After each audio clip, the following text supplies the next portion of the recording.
What is up, YouTube? It's Dan from AutoMotivationZ here with another car review.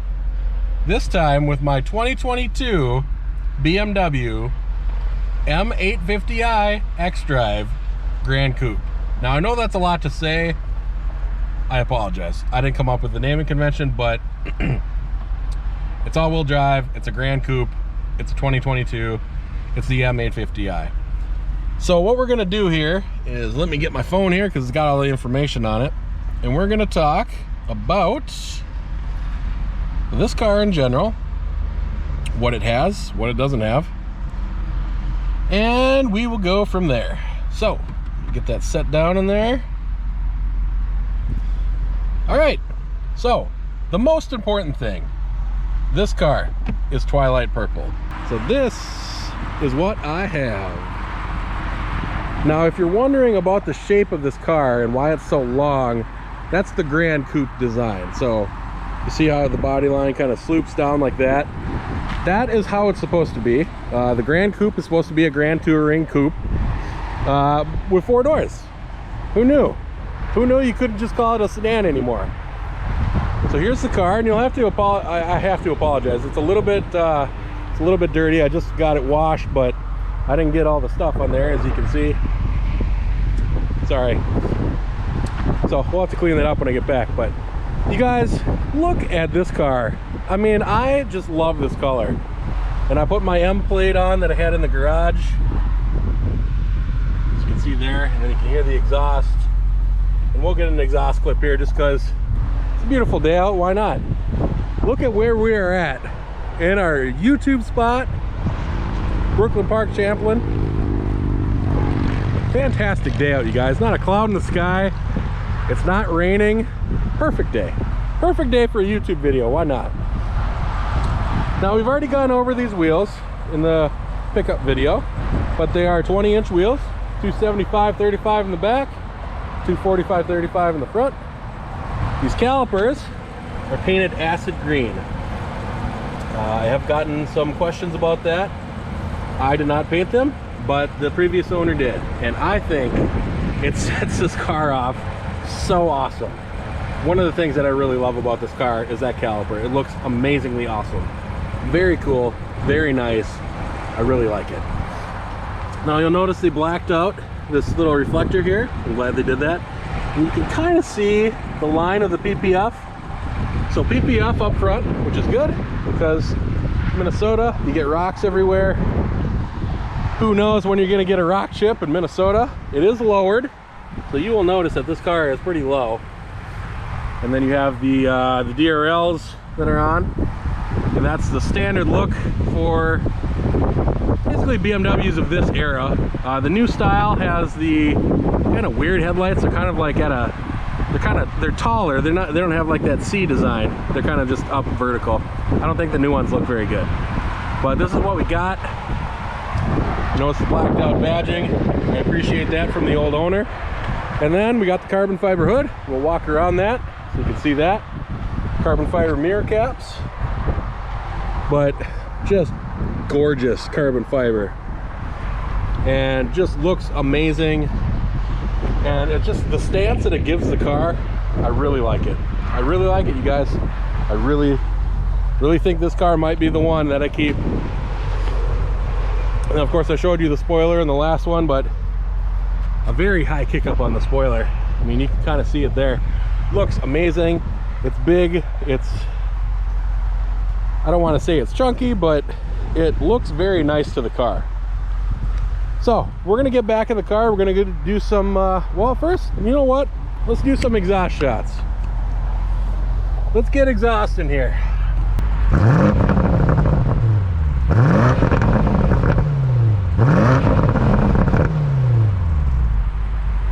I think that sounds really good.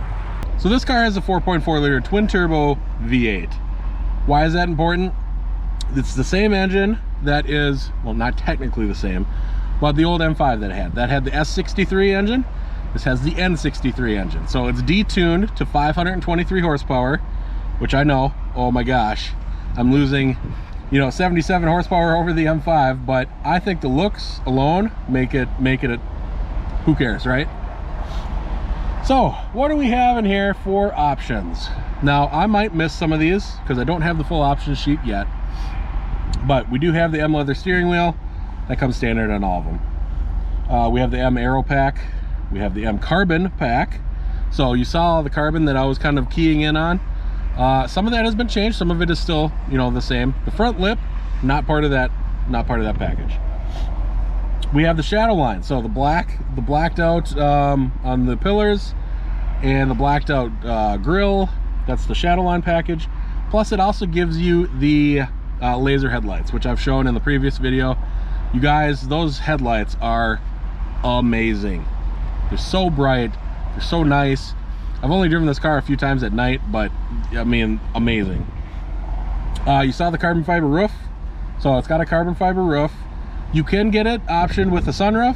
It has a dual sunroof setup, so you don't get the Alcantara headliner, but you get a dual sunroof setup. I think that looks fantastic as well. I do miss having my sunroof from the RS5, but hey, it is what it is, right?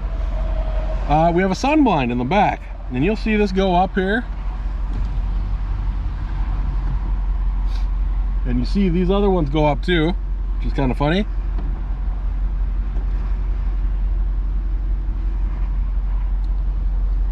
And all of them went up, but only 2 of them go back down, so that's kind of weird. We'll have to figure that out. Like I said, I don't know everything yet. There, they all went back down. So it has the sunroof, or the sun blind. It has vented seats, which is fantastic. I'm a big dude. I get sweaty, so I enjoy vented seats. It's nice. High beam assistant, and we'll go and I'll show you what I'm talking about there. So you can see right in here, right down in there. It has the auto high beam, and you can't really see it, but there we go. So what that does is when a car is coming towards you, it automatically turns the high beams off. I'm one of the forgetters. I always forget to turn my high beams off, so I do appreciate having that. Anti-glare head beams, or high beams. So these lights in general, they have what's called the anti-dazzle feature. So it is not shooting light directly at people so they can't see. I don't know exactly how it goes, but it does cut a portion of the headlight off so it's not glaring other people or glaring into other people's face. Like I said, I don't know exactly how it works, so I'm gonna have to research that one a little bit, but it is cool to have. I have the M Sport differential, the M Sport suspension, Alcantara headliner, like I had mentioned before, because I don't have the sunroof. Remote start. This is my first car. Now I know this sounds weird to say that, oh my gosh, remote start. This is my first car that I've ever had that has had a remote start. My first one out of all the cars that I've ever had. Very odd. So I definitely will enjoy that in the winter. I can tell you, my office, my car is right outside my office window, so you know, boop boop boop, and it's good to go. So very nice to have, or especially like if you're at a hotel or something like that and you can start it, just makes things a lot nicer. 0 to 60 time in this, 3.6 seconds. Now, widely debatable. It's obviously up to the tires, it's up to the surface that you're on, it's up to a whole bunch of factors. We'll just say 3.6 seconds is pretty standard. 11.9 quarter mile time. This is 100% identical to the RS5 in terms of performance. Boom, straight dead even. It would have been interesting to see both of these cars in a race, just because this car weighs so much more. I believe this car weighs somewhere like 4,500 pounds and the RS5 weighed somewhere like 3,800 pounds or something like that. I don't know. This car is very long. To put things into perspective, my RS5 was 188 inches long. That was with the very long Sportback design. This car is 200 inches, 200.5 inches long. 200.3, sorry. 200.3 inches long, very long car. And you notice it when you're taking off, but you have the twin turbo V8 to push you forward. Usually don't, it doesn't really make too much matter to me. Cargo capacity, we haven't gotten to the trunk yet. We'll go there in a little bit and I'll show you what I'm talking about. 15.5 cubic inches of space in there. Pretty big. I had a whole bunch of stuff in there. when I got the car, they had the stock coilovers, or the stock suspension, the stock springs in the car in a box.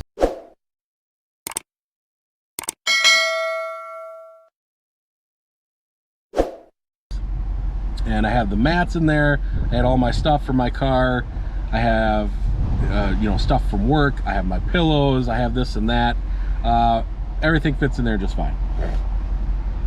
We are 84.1 inches wide, so this is a little bit wider than my RS5 as well. It gives you a lot of space, and when you're in here, I have the seat pretty much reclined all the way back. I do have to move up a little bit for people to get in the back, but there is a decent amount of space in the back. A 119-inch wheelbase, that's pretty long. Obviously this is a really long car, so that makes sense that the wheelbase would be a little bit more. What does this car compete with? Now online they said it competes with the A7. I kind of disagree with that. If the 840i and the 840i Xdrive, I would agree, because that's a 3-liter turbo, and that would kind of be around the same kind of performance level. But I would say more this competes with the S7. You know, prove me wrong on that, but I think the S7 with the V8, this has a V8, apples to apples. Yeah, I think we're good there. CLS Mercedes, the Porsche Taycan, and I thought that was kind of weird. You know, an electric car. I didn't know this competed with electric cars. Also the Tesla Model S. Obviously take your pick with all the different performance variants that you have with the Tesla. I know you have you know, the old school designations of the P90D, the P100D. Now you have the Plaid, you have the Model 3 Performance, you have that. So the old model variants don't really matter as much anymore. They're not really as powerful as the new ones. So we don't need to go into detail on that. This has an 8-speed transmission. This should not be a shock to anyone. Here's the transmission right here. Well, here's the gear lever right here, not the transmission. But you can see it's covered in this crystal, which I talked about before. Crystal on that, crystal on the start. Very nice. But this is the typical 8-speed that you're going to see. You have the unlock button right there. You have the park button right there. And that's going to be typical with pretty much any ZF 8-speed. You're going to see something similar to that. You'll have some sort of unlock button somewhere to move forward the gears. And reverse is up top, which is kind of weird. It's kind of not how a traditional Prindle car is. Reverse is up top, neutral's in the middle, drive is on the bottom, and then park is a button instead of up top. So a little odd, but it's not new technology anymore, so it shouldn't be a shock to most people. Miles per gallon. Now I got 28.2 mpg on my way back. So I was in Nebraska when I picked this up last week, and 28.2, and that is really good. I was shocked, honestly, with that. They say 17 city, 24 highway. That's obviously way above what you would expect to get, so fantastic. I know I was very shocked in my M5 as well. My M5 got really good gas mileage as well, and I always appreciated that. It's an 18-gallon gas tank, so you do pay a little bit more. I used to pay around $46-ish for premium at at BP with my RS5. Now it's about $20 more, to be honest. The RS5 had a 15-gallon gas tank. This has an 18. You wouldn't expect to pay that much more, but it is what it is.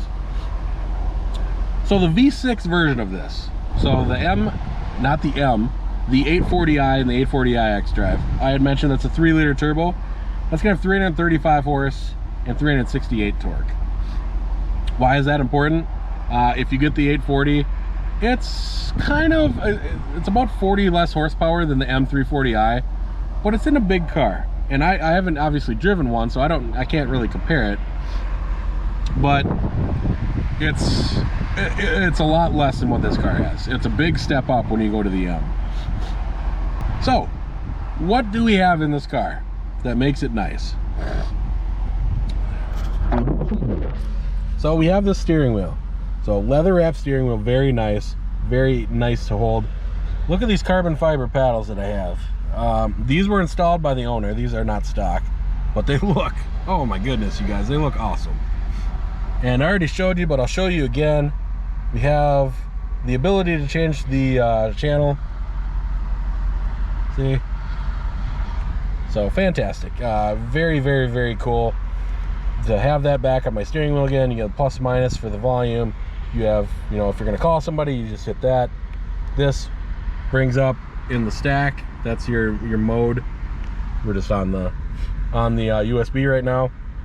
And then of course, if you're going to call or hang up on somebody, you hit that button right there. This, we have your resume, your cancel, your limit. So if you want to go the speed limit, you hit this with your cruise control on, and every time it senses a change in the speed limit. So for example, like this is speed limit 30 right here. It will actually, the car will actually slow you down to the speed limit. I've never seen that before. Fantastic. I learned that on the way back. You have your minus and your plus for your how far you're following the car in front of you, your set button, your kind of all-inclusive button for your lane keep assist / adaptive cruise. And then for the modes, you have two different modes. You have one that is very intrusive, and you have one that's only mediumly intrusive. I don't like this, and this will be in my things that I don't like video, but I don't like the fact that you have to have your lane keep assist on with your adaptive cruise. I wish I could not have that on. I turned that off in my RS5. I never used it unless I was grabbing something to drink. We have a heated steering wheel, so very nice in the winter. That's going to come in handy. We have our pretty standard switch gear over here. We got the window button. Let's see if we can get it in there. There we go. You can fold your mirrors in, so if I hit that button, you see my mirrors fold in. You know, just if you want to fold them in, if you're going to park in a garage or something. Now you will notice the driver's side mirror does not fold in as far as the passenger side. And that was something that was on the M5 as well, something on the X3M. I don't know why they do that, but it's just how they are. And then of course you got your window up, window down, automatic for both of them. Window lock, and then your shade, like I showed you guys earlier. Now, we do have seat 1, seat 2, and set, so you can set your seating position. I set mine in seat 1. Lock, unlock, that's pretty standard. Your opening handle, pretty standard. I do have the Harman Kardon system. Now, you guys, I know a lot of people will say, why didn't you get one with the Bowers & Wilkins? To be honest, I was not that impressed. The Bowers & Wilkins I had in the M5 was not that impressive. $3,400, I thought should get you a lot more. So I don't mind it has Harman Kardon. Coming from my RS5 that had the Bang & Olufsen, I think it sounds way better than that. And that is the upgraded version, and that was more money as well. So it's kind of a personal preference taste. I know some people get in this car and they're like, ugh, Harman Kardon, that's terrible. I gotta upgrade it to BAV sound or whatever you're gonna do. I think it sounds good. I am very happy with it, and I have zero complaints about it. I think it sounds great. It has the right amount of bass to it, and hey, you know, if I'm fine with it, yeah, why not? We'll take you for a ride again around the stack here, the center stack. So you're gonna have this, and this is, I think, a 10-inch screen. I could be wrong on that. Well, I mean, you know, you're only going from here to here, and the screen is there to there, but it doesn't wrap all the way around like the new ones. We do have the little LCD screen here. That's important because during COVID, it's very hard to source these, and some of them have an analog gauge. I got one of the nice ones, so thank you for whoever built this car. You'll see on the screen here, we got all of our music. It is touchscreen, so I can, you know, do whatever I want there. I can shuffle the songs all from here, or I can do that from the steering. Well, I don't think I can shuffle from the steering wheel, but you can do any of that from the steering wheel mostly. And then we have all of our modes, our band for AM, FM, volume knob, just a volume knob. And then you have your, I would say, kind of your tuner right here, a little bit, but not really. There's no actually physical tuner in this car, so yeah. And then 1 through 8. What's nice about this is if I just kind of put my finger on it like that. So 1 is my tire settings, 2 is 93X, 3 is octane on Sirius XM, 4 Hair Nation. So it kind of tells you what it is without actually pushing it, which is kind of nice because sometimes you forget, you know, where you're at or what you did. we'll go down to here now. So we got our media, which of course we're on right now. Communications, so if I want to call somebody, I can just click that and it brings up this menu, all your contacts and all of your stuff. Your home button, obviously that brings you back home. We got our navigation, we got our date, so it is October 20th, Sunday. Vikings are playing right now. I'm not watching it, but I should be because of the car color. I need to be a Vikings fan now. I am a Vikings fan, by the way, but just not watching the game right now because I want to put out content for you guys. I think that's more important. So we're talking about navigation here. I really do like the navigation in BMW. I think it is way far superior to anything that I've had in Audi. Their stock navigation, it goes through a system, so if there's road closures or something like that, it will actually pop up in the nav screen and say, hey, this road is closed, or this road has an accident, or whatever. We'll go up here to kind of, so you can see right here, we got Home Link. So I got that hooked up to my garage. We'll be going through that here in just a little bit. We got our lights, our SOS button. Not going to push that, obviously. And then very nice design on that. So we got our Tartufo interior, Tartufo in black. I think it looks pretty decent. Like I said, it's not my first choice. I would have gotten the yellow, but I think it looks pretty good. I think it looks high end. It makes it look nice. This is very high enthusiast spec on this car, so I shouldn't have any problems reselling it if I ever choose to go that route. You can see I have a Pancheros cup in here. A 32-ounce cup can fit in there just fine. I have had a bigger cup in there. It just has to have that little lip on the bottom, and then you can fit it in there. The cup holders in this car leave a lot to be desired. They're not very big. As you can see, my phone is just kind of resting there. I don't like this design. So they have it like this, where you can where you have the two, you push the button and it opens up. You know, that's what I have in there. I had to put an adapter on my USB, but I do have another one because that's a USB-A going into a C. And then I just have some random stuff in there, my sunglasses. But you know, this is nice. It's nice. I should mention that this is actually heated. If you have you turn the heated seats on, this heats up and this heats up. That's kind of weird. I didn't really ever expect that, but here we are with the option. And then in the back, and I'll just kind of go back so you can see it. That's the screen in the back, and then we have the back seat and the other back seat. Pretty good visibility in this car. I mean, you are cut off a little bit with that seat because the head is so big, but you can see pretty well. The windows are a little bit smaller than in the RS5, so I find myself getting less wind noise, which is nice. But the car itself, way better, obviously. I like this car, I really do. You guys, I really do appreciate you watching the videos, and I cannot thank you enough for subscribing to the channel. With that being said, thank you so much for all your support. I couldn't do it without you guys. I will see you guys on the next one. Later.